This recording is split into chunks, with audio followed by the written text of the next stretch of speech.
Olá, sejam todos bem-vindos a mais um episódio do Sua Saúde. Hoje eu tenho o prazer de conversar aqui com o Dr. Luiz Dario Sponholtz.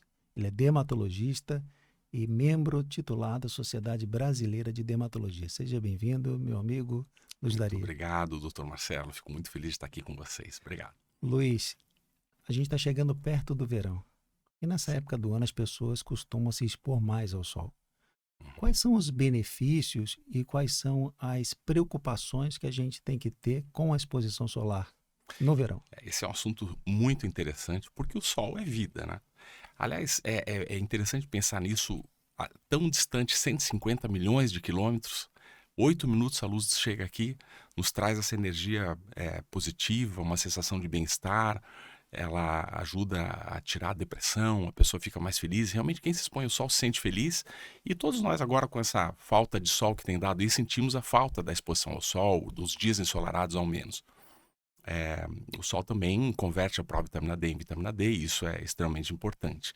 Mas, Marcelo, a pele é o órgão de contato com o ambiente, né?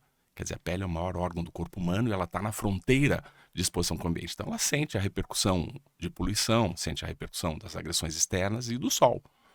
É, todos nós conhecemos alguém que se expôs muito ao sol, com certeza você também já viu isso. A gente tem aquelas pessoas que são mais idosas, que têm uma pele bem danificada no rosto, no pescoço, as mãos. E quando você vai examinar o abdômen, é aquela pele bonita, assim, aquela pele linda, né? Então a pele realmente sofre com a exposição ao sol. A gente, inclusive, tem um termo para isso, a gente chama de envelhecimento extrínseco, envelhecimento causado pela exposição. Então o sol exige alguns cuidados mínimos para você se proteger, não? O sol é importante para a vitamina D É. e essa exposição exagerada também causa lesão, como você está falando. A Uhum. gente vai comprar hoje filtro solar, a gente encontra muitos tipos de filtros solares hoje, FPS 80, FPS 100, todos são iguais, todos servem para a mesma coisa. Como é que a gente diferencia isso? Para que serve para mim, o que serve para outra pessoa? É, entrando primeiro um pouco na vitamina D ali que você comentou, que eu acho que isso é importante colocar, porque as pessoas têm dúvida, afinal, eu me exponho ou não me exponho ao sol? Quem converte a provitamina D em vitamina D é a ultravioleta B. E a ultravioleta B causa queimadura, causa vermelhidão, está muito implicado no câncer de pele também. Então existe essa dúvida, como é que eu vou fazer? Me exponho com filtro, não me exponho com filtro? O horário melhor de exposição para você fazer essa conversão é das 11 às 15 horas, às 3 da tarde, que é o horário que a gente pede para a pessoa não se expor. Então, é fácil compreender que exista essa dúvida na cabeça das pessoas, né? Devo me expor? Não devo me expor? Como que eu vou me conduzir? Antes de entrar no filtro solar, a gente tem que imaginar que uma exposição pequena ao sol, 10 minutos, 15 minutos, até 20 minutos, isso mesmo no horário das 11 às 15 horas da tarde, não vai prejudicar. Então, isso seria tranquilamente tolerado pela pele. Agora, a conversão da vitamina D, da provitamina D em vitamina D, ela não precisa de muito tempo de exposição. Aliás, ela se autorregula, se você se expuser mais do que isso, ela não vai produzir mais vitamina D. Então não adianta a pessoa usar o argumento que para produzir vitamina D vai se expor exageradamente. Existe a possibilidade de você se expor sem um problema maior. Então, as pessoas têm dúvida quanto tempo exatamente. Depende na tua pele, na minha pele, depende do fator climático, da cidade que a pessoa mora. Mas vamos colocar com uma média de 10, 15, 20 minutos, mesmo nesses horários, não seria muito problemático. Os filtros solares, hoje, você tem uma ampla variedade de escolhas. Você pode escolher para pele mais oleosa, a gente procura escolher filtros que são mais aceitos, mais tolerados. Pessoas que têm a pele com acne, a gente procura usar filtros que não causem acne. E hoje você tem uma ampla variedade de filtros. O fator que a gente pede para usar é um fator pelo menos 30 de fator de proteção solar. Existem muitas peculiaridades nesses fatores, porque quando a gente fala em fator de proteção solar 30, a gente se refere a ultravioleta B. Mas isso não se refere exatamente a ultravioleta A, que é outra radiação que está presente, que existem algumas outras considerações muito implicadas em mancha, envelhecimento. Aí existe outro fator chamado PPD. Hoje existe uma determinação que os filtros têm que ter pelo menos um terço do fator de proteção solar como PPD, então você já tem esses filtros com proteção para ultravioleta A também. Mas, no geral, a gente procura escolher o filtro conforme o tipo de pele da pessoa e fatores pelo menos de 30 de proteção. Luiz, a gente encontra uma lesão na pele hoje. Uhum. Quais são os sinais de alerta que eu tenho que ter com essa lesão? Bom, isso é importante. Então, assim, normalmente você vai se preocupar uma lesão rosada, avermelhada, com brilho. ela está crescendo, principalmente se essa lesão é localizada em área de exposição ao sol, se a pessoa tem uma pele muito clara, e especialmente se ela tem história na família de câncer de pele ou história pregressa de queimadura solar, de exposição muito intensa ao sol, deve chamar atenção. Feridas que não cicatrizam, que aumentam de tamanho, que eventualmente sangram, e especialmente as lesões pigmentadas, as pintas, que é onde a gente se preocupa mais, né, em função do tipo de câncer mais agressivo, que seria o melanoma, o câncer de pele, o da pele chamado melanoma, né? E todo tipo de câncer de pele é tratado por via cirúrgica ou a gente tem algum tratamento não cirúrgico? A maior parte dos cânceres da pele são tratados por cirurgia e é o tratamento mais adequado, o tratamento que mais obtém cura. Então, a gente vai conversar sobre isso porque é importante a gente falar que o principal é você detectar precocemente. Você fez um diagnóstico precoce, uma lesão pequena, uma cirurgia simples, pequena resolve. Então, na maior parte das vezes é por cirurgia. Agora, existem algumas alternativas para lesões pré-cancerosas, por exemplo, cremes que tratam essas lesões, evitando o câncer da pele de surgir, de acontecer, e até tratam alguns tipos específicos de câncer da pele. Você pode usar, por exemplo, para um tipo de câncer da pele que não é tão agressivo como o carcinoma base celular superficial. Quando não localizado em áreas de risco, você pode tentar um creme que costuma dar um resultado interessante, mas a cirurgia ainda domina mais. E existe, inclusive, uma cirurgia bem importante, sabe, Marcelo, da gente conhecer, que é uma cirurgia de controle micrográfico, microscópico da margem. Então, por exemplo, se você tem um câncer numa área que você precisa preservar tecido, próximo de um olho, numa fenda do nariz, ou você tem um câncer que recidivou várias vezes, já foi operado 2 ou 3 vezes, ou você tem um câncer da pele que não tem uma margem muito precisa, você não sabe definir exatamente além de quanto da margem dele você vai tirar por segurança. Então são indicações precisas de uma cirurgia especial que existe hoje em dia com controle micrográfico, controle microscópico da margem durante o procedimento operatório. São cirurgias mais elaboradas, existem profissionais que são adequadamente treinados para isso, dão um pouco mais de trabalho, mas tem uma indicação precisa nesses casos. O que eu preciso fazer para evitar o câncer de pele? Como prevenção primária, quer dizer, você evitar que ocorra, a gente sabe quem está mais predisposto. Então, pele clara, olhos claros, sardas, história de queimadura solar, história de câncer na família da pele, são pessoas que têm que ter mais atenção. E, basicamente, existem algumas coisas a se considerar, mas o mais importante é a proteção solar, que deve ser adequada. Então, existem algumas dicas nisso, né? Quer dizer, não é só o protetor solar. Existem roupas, então boné, óculos, camisa. Você vê que os filmes antigos mostravam as pessoas com camisas de manga comprida, né? E chapéu. E hoje você vai numa lavoura, o pessoal está se expondo ao sol com um boné. Então deixa toda a região da orelha, a parte da região cervical, a postura do pescoço ali está exposta ao sol. E isso vai danificando. Então a proteção solar através de roupas adequadas, o tecido de algodão, uma malha mais espessa que proteja melhor adequado. Existe uma dica que eu acho interessante que é da sombra, né? Se você está no sol e tua sombra está pequena, você está no sol mais do meio-dia, então você deve estar um pouco mais atento. Se tua sombra está grande, você tem uma sombra maior, porque o sol a inclinação já é maior, ele atravessa mais tempo de atmosfera, é mais filtrado, o sol já não é tão agressivo nesse período depois das 4 da tarde ou antes das 10 da manhã, quando a tua sombra tende a ser maior. Se a tua sombra está muito restrita, muito pequena, você está num sol de muita carga de radiação. Então ali você teria que tomar mais cuidado. O uso do protetor solar deve ser feito de uma maneira adequada, na quantidade correta e reaplicado, principalmente depois de exposição à água, né? Porque a água, por mais proteção que exista, mais resistência à água, ele acaba saindo um pouco.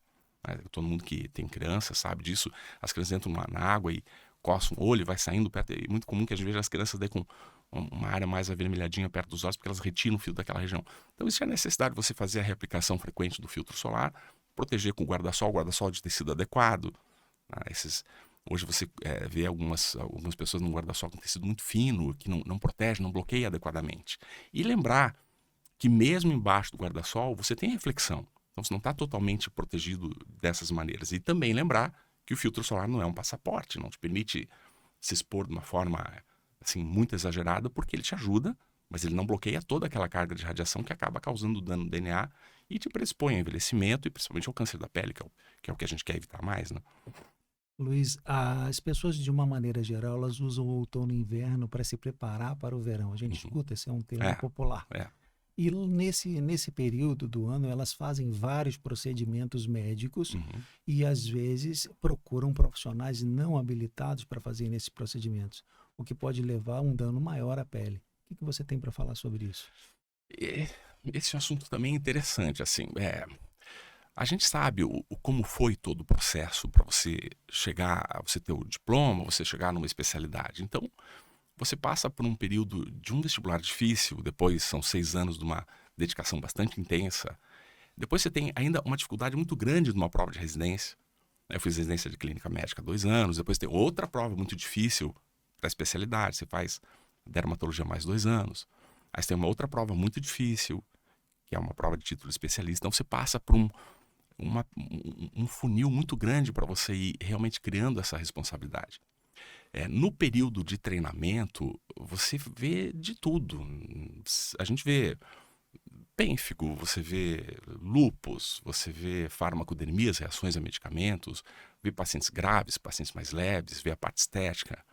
Então você acaba ficando habituado com a pele, com suas características, sua fisiologia, seus pontos fracos, seus pontos fortes, sua anatomia. E isso te dá uma visão mais ampla. A preocupação maior é quando as pessoas banalizam achando que todos os procedimentos são fáceis. Porque se você ficar um dia comigo lá, você é médico, super bem formado, uma pessoa super inteligente que eu conheço muito e tenho a honra de ser amigo. Se você ficar comigo um dia e você aprender algumas coisas, você vai dizer, não, isso pode ser que eu saiba fazer, mas na verdade não, porque existem peculiaridades ali. O primeiro ponto é que se você está dentro de um consultório de um dermatologista e você vai fazer um procedimento, vamos supor, você vai lá para fazer um laser, já é uma oportunidade em que eu posso verificar se tem uma lesão perigosa ou não. Eu não posso aplicar esse laser em cima dessa lesão. Então ali você já... E você só encontra aquilo que você conhece bem. E mesmo você conhecendo, pode acontecer de passar pelos olhos, uma lesão muito pequena, pode acontecer, mesmo um profissional super habilitado. Você imagina com quem não conhece. Então você não pode achar que é fácil fazer, você tem que saber o que não fazer. Muitas vezes você ter os teus limites impostos por todo esse treinamento, você diz, não, até aqui eu posso chegar, nesse ponto eu não posso ir, às vezes é mais importante do que você fazer. Até onde eu vou? Aonde que eu paro? Quando você trata alguma pessoa por uma parte estética, um motivo estético qualquer, é uma oportunidade de você fazer um diagnóstico desse. Já aconteceu com todo dermatologista vai te contar uma história assim. De tratar algum motivo estético, você descobrir um carcinoma bacilar, um melanoma, isso acontece. Além disso, quando você trata adequadamente a pele, você evita que lesões potencialmente que poderiam evoluir, que seriam perigosas, você consegue identificar, não, essa eu vou me dedicar um pouco mais, ou essa eu vou observar. E você melhora a qualidade da pele nesse sentido também. E além disso, você acaba conseguindo melhorar o campo, que a gente chama o campo de cancerização. Uma pessoa extremamente danificada a pele, extremamente propensa a câncer de pele, se melhorando a qualidade da pele dela, você consegue identificar uma lesão mais fácil. A pele está tratada, opa, surgiu uma lesão ali que está me chamando a atenção, deixa eu lá tirar. Então, o que preocupa um pouco é essa banalização. Assim, existe uma mistura de coisas que é interessante que não acontece em outras áreas. Se você vai fazer uma casa, eu fiz reformas já, eu já tive engenheiro, o arquiteto, o próprio engenheiro me pediu para fazer o projeto da parte elétrica com outro engenheiro que era dessa área. Eles não conflitam, não há um conflito entre isso. Então, existem os limites de cada atuação. Eu pelo menos entendo assim. E acho que é mais seguro você fazer com uma pessoa que tem um pouco mais experiência, ou muito mais experiência e mais condição também de lidar com as eventualidades que podem acontecer. Você não vai... Isso aconteceu comigo numa reforma. Uma das pessoas que foi colocar que estava fazendo a parte da tubulação, botou um tubo do gás que não era adequado. Era um tubo, eu lembro, verde, era um tubo que não era para gás. Isso foi percebido e o pessoal da engenharia dele, o arquiteto já resolveram tudo, já trocaram. Você imagina, se você confia naquela pessoa que não estava tão habilitada, talvez funcionasse o resto da vida, não acontecesse nada, mas e o perigo de acontecer alguma coisa? A gente pode correr alguns riscos, isso pode acontecer. Muitas vezes não vai acontecer nada, Marcelo. Não acontece muitas vezes. Por isso que isso ocorre dessa forma. Porque talvez na maior parte das vezes não aconteça nenhum problema, mas acontecem problemas também. Inclusive acontece mesmo com quem é muito treinado. Alguém pode usar como argumentação, não, mas eu ouço falar que mesmo um profissional super treinado, como o caso daquele cirurgião pediátrico, acontece um problema, né, que há um desfecho que não é adequado, mesmo com a pessoa tendo o melhor treinamento que existe. Imagina, é uma situação que pode acontecer para quem lida na área da saúde. Mas é óbvio que o treinamento mais adequado te protege. Você entra num avião, para fazer um voo transatlântico aqui com uma pessoa que tem um treinamento de horas como piloto, sabe reconhecer uma situação de emergência e, teoricamente, sabe prevenir e resolver. E às vezes não consegue resolver. Mas você se sente mais seguro do que uma pessoa que treinou poucas horas ou que treinou só em simulador de voo, que tem alguma noção, que tem experiência, mas não tem essa real experiência. Então, eu acho que considerando essa chance que você tem de procurar o profissional que é o mais habilitado para aquela situação e de poder ter talvez um atendimento um pouco mais global do que só resolver uma situação pontual, assim, que está te incomodando, um pouco de estética e tal, eu acho que pode ser mais adequado você ver um profissional habilitado para isso, né? Como sempre foi, tradicionalmente, era sempre assim. Agora que parece que as coisas estão um pouco diferentes atualmente, né? Essa é uma dica bem importante, Luiz. As pessoas precisam procurar profissionais que são capacitados e habilitados para fazerem determinados tipos de Eu procedimentos. imagino que sim. Existe um risco em qualquer procedimento, que é inerente ao procedimento em si, né? Você está mais seguro com alguém que é mais habilitado, não há dúvida nenhuma. Eu tenho te acompanhado ao longo dos anos, você é meu amigo durante muitos anos, e vejo que você está sempre se atualizando. Fala pra gente, para quem está nos ouvindo agora, o que tem de novo na dermatologia? O que está vindo de novo? Eu diria, Marcelo, que todos nós na dermatologia a gente tem muito evento. Só que da nossa Sociedade Brasileira de Dermato, da Regional de Santa Catarina, são 4 jornadas anuais, um congresso brasileiro de clínica, um congresso de cirurgia, a Sul Brasileira e todos os outros eventos que existem a todo momento. Então, todos os meus colegas participam muito disso, a gente troca muita ideia e atualiza muito, e surge muita coisa nova, é até difícil de você acompanhar. Eu te diria que dentro da dermatologia a gente deu grandes pulos, né? Eu peguei a época de tratamento de acne sem a isotretinoína, veio toxina botulínica, que mudou os preenchedores, hoje os bioestimuladores, os lasers. Hoje os lasers eu acho que são tecnologias que estão muito rapidamente evoluindo e muita coisa modificando. Então existe hoje uma produção científica, uma produção de novos tratamentos, novas avaliações, graças a Deus na área médica também, né? Hoje o tratamento do melanoma mudou bastante também, que é uma coisa que preocupa bastante a gente. Então, os cânceres de pele estão sendo tratados de maneira, assim, de maior sucesso, né? Na área estética mudou muita coisa também. A todo momento surge alguma coisa nova. Eu acho que isso é uma tendência na dermatologia muito forte. Muitos eventos, muita produção, muito trabalho nesse sentido. E a Sociedade Brasileira de Dermatologia é muito ativa e muito organizada nesse sentido também. Luiz, eu te agradeço bastante. Foi um grande prazer conversar com você. Eu fiquei muito feliz. Para mim foi um prazer imenso. Muito obrigado a todos que ficaram com a gente até agora. Esse é mais um episódio da Sua Saúde, um programa realizado pelo Conselho Regional de Medicina do Estado de Santa Catarina, que traz informações de forma clara e objetiva. Até a próxima.